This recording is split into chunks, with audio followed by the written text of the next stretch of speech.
TV 24 news ವಾಹಿನಿಗೆ ಸ್ವಾಗತ. ಬಾಗಲಕೋಟೆ ಜಿಲ್ಲೆಯ ಮುಧೋಳ ತಾಲೂಕಿನ ಲೋಕಾಪುರ ಪಟ್ಟಣದ ಸರ್ಕಾರಿ ಬಾಲಕಿಯರ ಹಿರಿಯ ಪ್ರಾಥಮಿಕ ಶಾಲೆಯಲ್ಲಿ ಎಸ್ಟಿಎಂಸಿ ಶಾಲಾ ಅಭಿವೃದ್ಧಿ ಮತ್ತು ಮಾನಿಟರಿಂಗ್ ಸಮಿತಿ ರಚಿಸಲಾಗಿದೆ. ಮುಖ್ಯ ಗುರುಗಳು ಹಾಗೂ ಲೋಕಾಪುರ ಭಾಗದ ಕ್ಲಸ್ಟರ್ ಅಧಿಕಾರಿಗಳು ಆದ ಪಾಟೀಲ್ ಸರ್ ಮತ್ತು ಗಂಗಾಧರ್ ಸರ್ ಅವರ ಸಮ್ಮುಖದಲ್ಲಿ ಸಮಿತಿ ರಚನೆಗೊಂಡಿದೆ. ಸಮಿತಿ ಅಧ್ಯಕ್ಷರಾಗಿ ಶ್ರೀ ಮೈನುದ್ದೀನ್ ರಂಗಾಪುರ್, ಉಪಾಧ್ಯಕ್ಷರಾಗಿ ಶ್ರೀಮತಿ ಲಕ್ಷ್ಮೀ ತಳವಾರ್ ಅವರನ್ನ ಆಯ್ಕೆ ಮಾಡಲಾಗಿದೆ.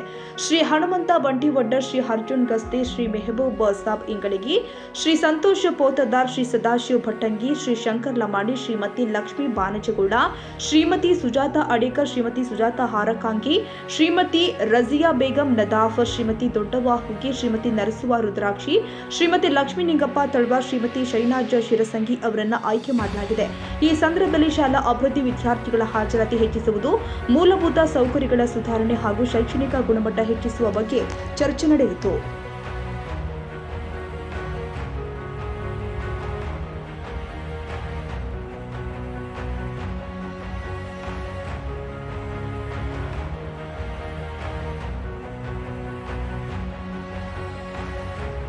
ಕನ್ನಡಿಗರ ಮೆಚ್ಚಿನ ನಿಮ್ಮ ಟಿವಿ 24 ಕನ್ನಡ ನ್ಯೂಸ್ ವಾಹಿನಿ ಇದೀಗ ಟಿವಿಯಲ್ಲಿ ಲಭ್ಯ. ಕರ್ನಾಟಕ ಮತ್ತು ದೇಶ ವಿದೇಶದ 360 ಡಿಗ್ರಿ ಸುದ್ದಿ ಹಾಗೂ ಉತ್ತರ ಕರ್ನಾಟಕ, ಬೆಳಗಾವಿ, ಬಾಗಲಕೋಟೆ, ಧಾರವಾಡ, ಹಾವೇರಿ, ಗದಗ, ಬಿಜಾಪುರ ಜಿಲ್ಲೆಯ ಕ್ಷಣ ಕ್ಷಣದ ವಿವರವನ್ನ ಪಡೆಯುವುದಕ್ಕೆ ಟಿವಿ 24 ಕನ್ನಡ ನ್ಯೂಸ್ ವಾಹಿನಿಯನ್ನ ಲೈಕ್ ಮಾಡಿ, ವಿಡಿಯೋಗಳನ್ನ ಶೇರ್ ಮಾಡಿ, ಕಮೆಂಟ್ ಮಾಡುವ ಮೂಲಕ ನಮ್ಮ ವಾಹಿನಿಗೆ ಸಹಕಾರ ನೀಡಿ ಮತ್ತು ಚಾನೆಲ್ ಅನ್ನ ಸಬ್ಸ್ಕ್ರೈಬ್ ಮಾಡಿ. Thank you.